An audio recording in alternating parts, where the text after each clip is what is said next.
नमस्कार दोस्तों, स्टोरी वाला के नए एपिसोड में आपका स्वागत है। दोस्तों, आज से हम शुरू करने जा रहे हैं कहानी एक ऐसे जाबाज की जिसका नाम सुनते ही हर हिंदुस्तानी का सीना गर्व से चौड़ा हो जाता है। जी हाँ, आज हम बात करेंगे वतन की आज़ादी के लिए हंसते हंसते फांसी के फंदे पर झूल जाने वाले एक नौजवान की कहानी। ये कहानी है शहीद आज़म सरदार भगत सिंह की। दोस्तों, भगत सिंह पर बात हो उससे पहले स्टोरी वाला आपसे एक विनती करना चाहता है। आप स्टोरी वाला चैनल को सब्सक्राइब जरूर करें। आपके एक सब्सक्राइब से हमें इतिहास की कहानियों को आप तक पहुंचाने की प्रेरणा मिलती रहेगी। दोस्तों, भगत सिंह को जानने और उन्हें समझने के लिए हमें कहानी को वहां से शुरू करना होगा जहां से भगत सिंह का जन्म हुआ था, क्योंकि भगत सिंह की पैदाइश से लेकर शहीद होने तक का सफर बड़ा ही दिलचस्प और देश प्रेम की जीती जागती मिसाल है। तो कहानी शुरू होती है 28 सितंबर 1907 से। पंजाब के लायलपुर जिले का बंगा नाम का एक छोटा सा गांव, जो कि अब पाकिस्तान में है। इसी बंगा गांव के सरदार किशन सिंह जी की पत्नी विद्यावती कौर ने एक बेटे को जन्म दिया, लेकिन बदकिस्मती से किशन सिंह अपने भाई अजीत सिंह के साथ पिछले 5 महीनों से फिरंगी हुकूमत से बगावत के जुर्म में जेल की सजा काट रहे थे। और समय की लीला देखो, जिस दिन सरदार किशन सिंह जी के घर पर नवजात बच्चे की किलकारी गूंजी, ठीक उसी दिन एक खुशखबरी मिली कि किशन सिंह और उनके भाई अजीत सिंह को जेल से रिहा कर दिया गया है। एक तरफ अपने दोनों बेटों की रिहाई और घर में एक बच्चे की पैदाइश पर किशन सिंह की मां यानी उस नवजात बालक की दादी जय कौर के मुंह से अनायास ही जो शब्द निकले वो कुछ इस प्रकार थे, ए मुंडा ते बड़ा ही बागा वाला है। मतलब ये मुंडा यानी ये लड़का बड़ा ही भाग्यशाली है। दरअसल पंजाबी भाषा में भागा वाला का मतलब होता है भाग्यशाली या भाग्यवान।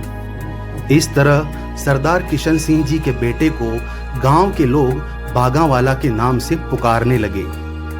वक्त तेजी से बीत रहा था और बीतते हुए वक्त के साथ भागा वाला को लोग भगत के नाम से पुकारने लगे।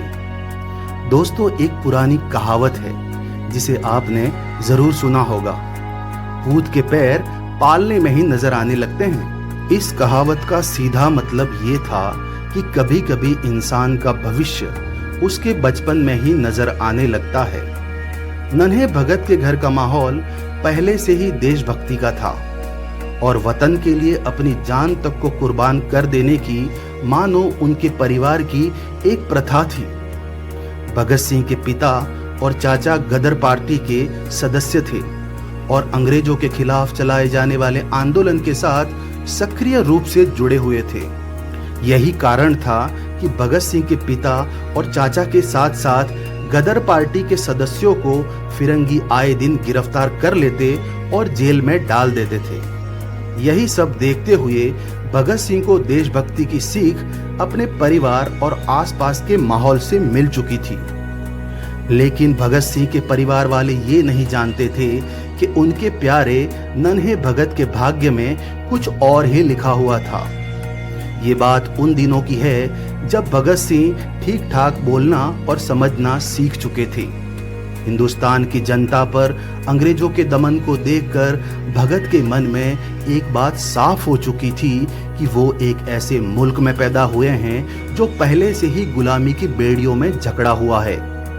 यही समय था जब भगत सिंह के दिल में अंग्रेजों के खिलाफ नफरत पनपने लगी थी। फिरंगी सिपाहियों के हाथों में बंदूक देखकर नन्हे भगत सिंह को लगता था कि एक बंदूक ही थी फिरंगियों के पास, जिसके दम पर वो भोले भाले हिंदुस्तानियों पर जुर्म ढाते थे और उसी बंदूक के डर से हिंदुस्तानी लोग चुपचाप अंग्रेजों की गुलामी बर्दाश्त कर रहे थे। एक दिन की बात है, सुबह सुबह सरदार किशन सिंह की आंख खुली तो उन्होंने देखा कि उनकी पत्नी विद्यावती ने पूरा घर सर पर उठा रखा था।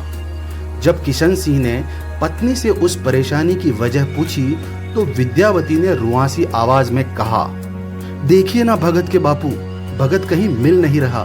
पूरा घर, आस पड़ोस और गांव में ढूंढ लिया, लेकिन भगत का कोई अता पता नहीं है।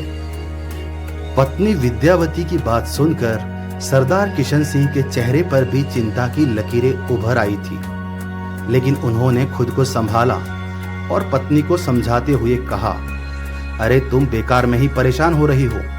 यहीं कहीं आस पड़ोस या किसी दोस्त के साथ लुका छुपी खेल रहा होगा वो शैतान। चिंता ना कर, मैं अभी उस शैतान को ढूंढ कर ले आता हूं।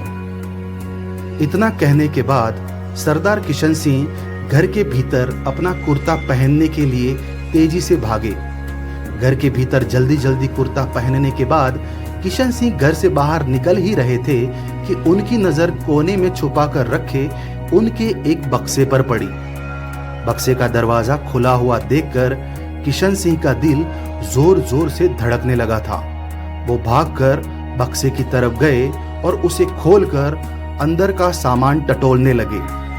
ये वही बक्सा था जिसमें किशन सिंह अपनी पिस्टल छुपा कर रखते थे, और इस वक्त बक्से से पिस्टल गायब थी। बक्से से पिस्टल और घर से भगत सिंह का गायब होना कोई छोटी बात नहीं थी, क्योंकि उस समय भगत सिंह की उम्र सिर्फ 4 साल की थी। दोस्तों, कहानी में अब आगे क्या होगा? क्या किशन सिंह की पिस्टल भगत सिंह ने ही गायब की थी?